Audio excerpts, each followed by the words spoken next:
Veins తో బాధపడుతున్నారా? భారతదేశంలోనే బెస్ట్ ట్రీట్మెంట్ అందించే ఏకైక హాస్పిటల్ ఏవిస్. నమస్తే రమగారు. నమస్తే రమగారు, కొన్ని పనులు మనం ఇంట్లో చేసేటప్పుడు శుచిగా శుభ్రంగా ఉండి చేయాలి. అంటే స్నానం చేశాకే కొన్ని పనులు చేయాలని అంటారు కదా, అవి ఏంటండి? పూజ అసలు ఇంకా అది నో ఆప్షన్. వంట, పూజ గది శుభ్రం చేయటం కూడా కదా. అవును, పూజ గది శుభ్రం చేయటం కూడా. పూజ వంట స్నానం చేసి చేసుకోవాలి. తర్వాత ఏమో ఏమంటారు, ఏదైనా మందులు తయారు చేసుకుంటాం అనుకో, ఆయుర్వేదంవి మనమే చిన్న చిట్కాలు చిన్నవైన అవి కూడా స్నానం చేసి చేసుకోవాలి. ఎవరినైనా వెళ్ళడానికి, ఎవరినైనా చూడడానికి, వాటికి కలవడానికి వెళ్ళేటప్పుడు, పసిపిల్లల్ని పెద్దవాళ్ళని దేవాలయాలకు వెళ్ళేటప్పుడు స్నానం నియమం, సాధారణ నియమం చేయాలి. ఇప్పుడు స్నానం చేసి చేసుకుంటాం. స్నానం చేయకుండా ఎవరు చేస్తారండి అని వెంటనే 100 మెసేజ్లు వస్తాయి మనకి. చేస్తారు, ఖచ్చితంగా చేస్తారు. స్నానం చేయకుండా ఎవరింటికైనా వెళ్ళేటప్పుడు స్నానం చేయకుండా వెళ్ళకూడదు. పూర్వకాలంలో ప్రయాణాలకి బయలుదేరేటప్పుడు కూడా స్నానం చేసి బయలుదేరమని ఒక నియమం ఉండేది. సాయంకాలం బయలుదేరితే అక్కర్లేదు, కానీ ఉదయం నిద్ర లేచాక ప్రయాణం అయ్యేవాళ్ళు ఇంట్లో నీళ్ళు పోసుకుని వెళ్తే మంచిది. అట్లా వెళ్ళేవాళ్ళు కాదా రమ్మగారు? అట్లా ఉండేదా? అంటే వెళ్ళేవాళ్ళు, అలా చేసేవాళ్ళు, తప్పకుండా స్నానం చేయాలి. ఇప్పుడు ఏముంది, పొద్దున్నే కారు ఎక్కేస్తాం, పిల్లలు పాచిమహాలతో ఎక్కేస్తారు, వెళ్ళాక అక్కడ ఎక్కడో చేస్తాం స్నానం కదా, అలా చేస్తాం కదా. చెయ్యవు రమ్మగారు, నువ్వు చెయ్యవు, చేసే వెళ్ళాలంతే. అదే ఏమైనా సరే, అంతే ఏమైనా సరే మా నియమం, మేము దీపారాధన చేసే వెళ్ళాలి అంతే. ఖచ్చితంగా స్నానం చేయాలి, దీపం పెట్టాలి. వీరుగా కూడా తీయం కదా రమ్మగారు కదా. అవును. ఇప్పుడు ఈ పచ్చళ్ళు ముట్టుకోవటము, తర్వాత ఉప్పు పసుపు కుంకాలు అవి దాచిపెట్టుకునేవి తీయటాలు, వాటన్నిటికీ కూడా స్నానం చేస్తే ఒక శుద్ధి ఫీలింగ్ మనకి అలవాటు ఇది. ఇప్పుడు స్నానం చేయకుండా వంట చేసేవాళ్ళు లేరా అంటే బోల్డ్ మంది కోకొల్లలు ఉన్నారు. అవును. ఈ పొద్దున్నే ఉద్యోగాలకు పరిగెత్తే వాళ్ళు ఊరికి ముందు స్నానం చేసి మంచి బట్టలు కట్టుకుంటే ఎలాగా, స్నానం చేశాక ఇల్లు ఎలా తుడుచుకుంటాం, స్నానం చేశాక బట్టలు ఎలా ఉతుక్కుంటాం, అవన్నీ పనులు అయ్యాక స్నానం చేస్తాం. వెసులుబాటే చేయాలి. నియమం అయితే మాత్రం చేయాల్సిందే. మీరు ఒక నియమం పెట్టుకుంటే, మనం పెట్టుకుంటే, మామూలుగా మన జీవితంలో ఏదైనా నియమం పెట్టుకుంటే ఆ లైఫ్ స్టైల్ వేరేగా ఉంటుంది. స్నానం మన నియమం. పొద్దున్నే స్నానం చేసే వంటింట్లోకి ప్రవేశించే వాళ్ళు 50% ఉన్నారు ఇప్పటికీ మన దగ్గర. నేను పాలు గీలు పెట్టేసుకుంటాను, స్టవ్ మీద పెట్టేస్తాను. స్టవ్ ముట్టుకోవడానికి స్నానం చేయాలన్న నియమం నాకు లేదు. ఆ స్టవ్ వేరు, ఆ తర్వాత వంట చేసుకునేటప్పుడు మళ్ళీ ఒకసారి స్టవ్ తుడుచుకుని వంట చేసుకుంటాం. మాకు పాలకి వాటికి అంటు ఫీలింగ్ నాకు లేదు. నా ఉద్దేశం అదేలేండి, నా ఉద్దేశం అదే. పాలకి వాటికి ఏం పర్వాలే, పాలు కాఫీలు పొద్దున ఏదైనా ఉప్మా చేసి అవి ఇవి కింద పడి పొంగల్ చేసి కింద పడితే మళ్ళీ దేవుడి కోసం ఏదైనా చేయదలుచుకున్నప్పుడు, మామూలు వంటకు కాదు, దేవుడి కోసం చేసుకోవాలంటే మళ్ళీ ఒకసారి స్టవ్ కడుక్కుని గట్టు కడుక్కుని చేసుకుంటాం. ఇవన్నీ ఏంటంటే అలవాట్లు, నియమాలు, పద్ధతులు ఇళ్లల్లో ఉన్నవి. మీరు అన్నట్లుగా నియమం అని పెట్టుకుంటే రమ్మగారు ఎప్పటికీ చేయాలి కదా. మనకి అది వీలవ్వచ్చు, వీలు కాకపోవచ్చేమో. ఎప్పుడైనా ఒకసారి వీలు కాకపోతే భగవన్ నామస్మరణ చేసుకుని వదిలిపెట్టాలి. చచ్చిపోయినా సరే అనుకోకూడదు, ప్రాణం పోయినా సరే అని అనుకోకూడదు. కానీ నియమం పెట్టుకుని పనిచేస్తే కొన్ని విధానాలు ఎప్పుడు బాగుంటాయి. లేవగానే బ్రష్ చేసుకోవటం చకచక, తర్వాత ఏ బాత్రూములు కడగదలుచుకుంటే నిద్ర లేవగానే బాత్రూమ్ కడుక్కునే ఫ్రెండ్స్ ఉన్నారు నాకు. రోజు బాత్రూమ్ కడిగేవాళ్ళు, కడిగేసి స్నానం చేసేస్తారు. ఆ తర్వాతే కాఫీలు, టిఫిన్లు, ఇంకోటి.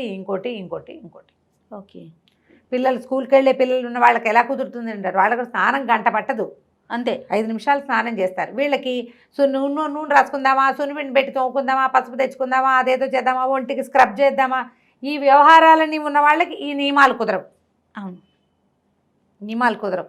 స్నానం చేయకుండా వంట చేస్తే ఏదో కొంప మునిగిపోతుంది అన్నది మాత్రం నేను చెప్పలేను కానీ స్నానం చేసి వంట చేసుకుంటే బాగుంటుంది. పని చేసుకునేటప్పుడైనా కూడా స్నానం చేస్తే ఒక ఫ్రెష్ ఫీల్ వస్తుంది. ఇప్పుడు ఇల్లు ఉడుచుకోవటము అవన్నీ పనులు ఉంటాయి. పని వాళ్ళు ఉన్నారనుకో, అవన్నీ వాళ్ళు ఎవరో పని మనిషి వచ్చి ఇల్లు ఉడుస్తుంది, వాకిలు ఉడిచి ముగ్గేస్తుంది, గిన్నెలు తోమేస్తుంది, స్టవ్ కట్టదే ఖాళీ చేస్తుంది, లేదా రాత్రి నేనే చేసేసుకున్నాను అని అనుకునే విధానం అయితే చేసేయచ్చు. అలా కాకుండా ఈ 4 పనులు చేసుకోవాల్సిన అమ్మతల్లుళ్ళు పాపం తెల్లారే స్నానం చేయండి లేకపోతే మంచిది కాదని రమారావు గారు చెప్పారంటే అలా ఎలా కుదురుతుంది? పని చేసుకోవద్దు, ఎవరు చేస్తారు? ఆవిడ వచ్చి చేస్తుందా అని నన్ను కూడా కలుపుతారు అందులో తిట్లలో.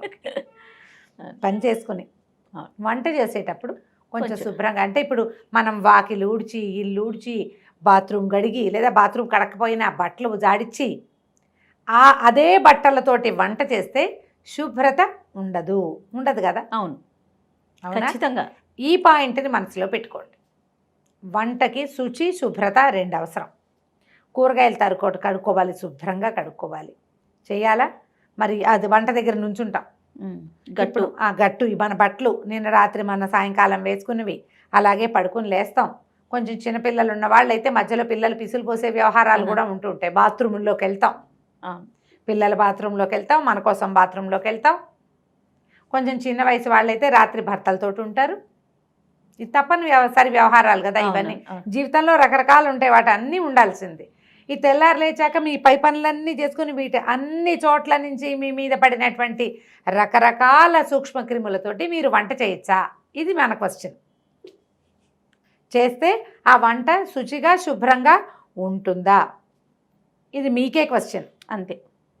చేయొద్దు అని నేను చెప్పట్లేదమ్మా, ఆలోచించుకుని చేయండి అని మాత్రం చెప్తా.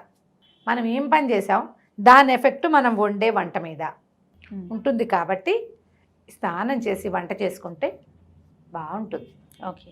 హెల్త్కి ఇంకొంచెం ప్లస్ పాయింట్, మనం ఒక్క పాయింట్ వేసిన వాళ్ళం అవుతాం. చేతులు శుభ్రంగా ఉంటే మనం ముంజేతుల మీద ఏ మురికి ఉంటే కడుక్కుంటాం కదండి అంటారు. అయినా కొంత క్యారీ చేస్తాం. స్నానం చేసేసరికి ఏమవుతుంది, వేడి నీళ్ళు సన్నీళ్ళు సబ్బో సున్నిపిండో వేసి తోముకుంటాం. మనకు కూడా ఒక ఫ్రెష్ ఫీల్ ఉంటుంది. చేసే వంట శుద్ధంగా ఉంటుంది. వండిన దానికి ఆ దేవుడి దగ్గర పెట్టడానికైనా బాగుంటుంది. స్నానం చేయకుండా వంట చేశాను, ఆ పదార్థం దేవుడికి ఎలా పెట్టను అని అనిపించవచ్చు.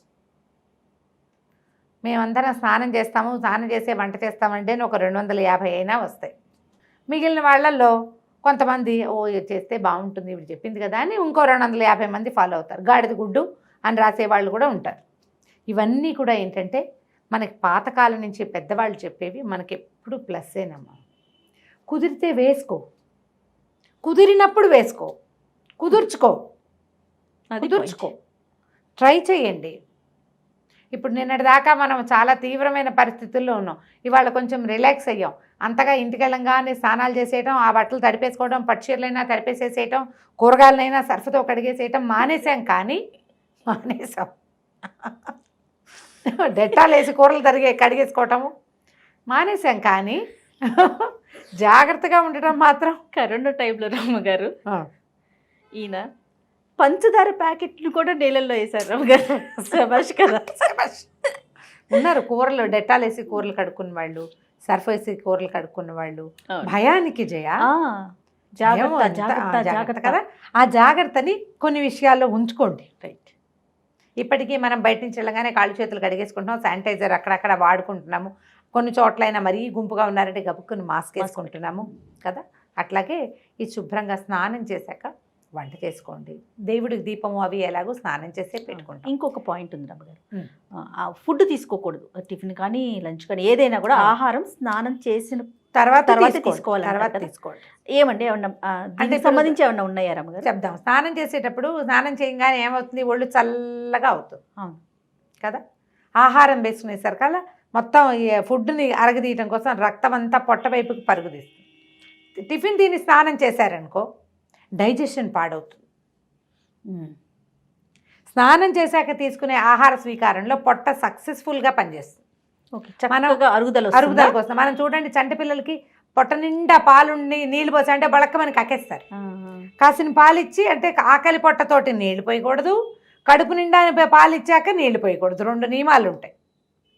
కాసిన ఇవ్వాలి, కొద్దిగా పాలు బట్టి నీళ్లు పోస్తాం.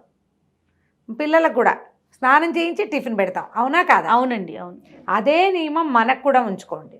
ఇంకా కొంచెం పెద్ద ఏజ్ మేనపాజ్లు అవి వస్తాయి ఆడవాళ్ళకి, డైజెషన్ ప్రాబ్లమ్స్ చాలా వస్తాయి. వీళ్ళు స్నానం చేశాకే టిఫిన్ తినటం మంచిది. టిఫిన్ తిని వెంటనే నీళ్ళకి వెళ్ళపోకండి, అది మంచిది కాదు. ఎందుకంటే మనం ఏం చేస్తాం, నీళ్ళతోటి బాడీ బ్లడ్ ప్రెషర్ ఈ సర్క్యులేషన్లో ఇవి మార్చేస్తాం. స్నానం వల్ల ఒళ్ళంతా తోముతాము, నీళ్ళు పోసుకుంటాం, వేడిపో చల్లబో ఏవో పోస్తాము, బాడీ చల్లబడుతుంది. అవును. మనకు కావాల్సింది ఏంటి, పొట్టలో హీట్ ఉండాలి. ఆ వేడే కదా మీకు ఆ అన్నాన్ని కరిగించేది, ఫుడ్ని. ఇప్పుడు అన్నం కాదండి, టిఫిన్ ఏంటి 4 ఇడ్లీలైనా తింటాంగా.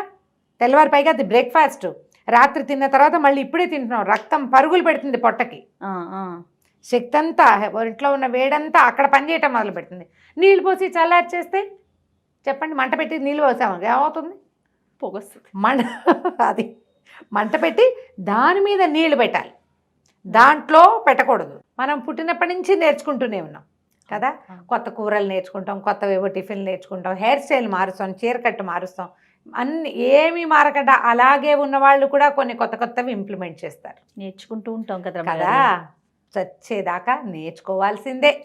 ఏదో ఒక మంచి విషయం మనకి తెలియంది లేదా తెలిసినా మనకి ఆచరించడం కుదరంది కొంచెం చిన్న చిన్న మార్పులు చేసుకుంటే హెల్తీ లివింగ్కి ఇవన్నీ హెల్ప్ చేస్తాయి. తప్పకుండా అండి. నమస్తే రమగారు. నమస్తే.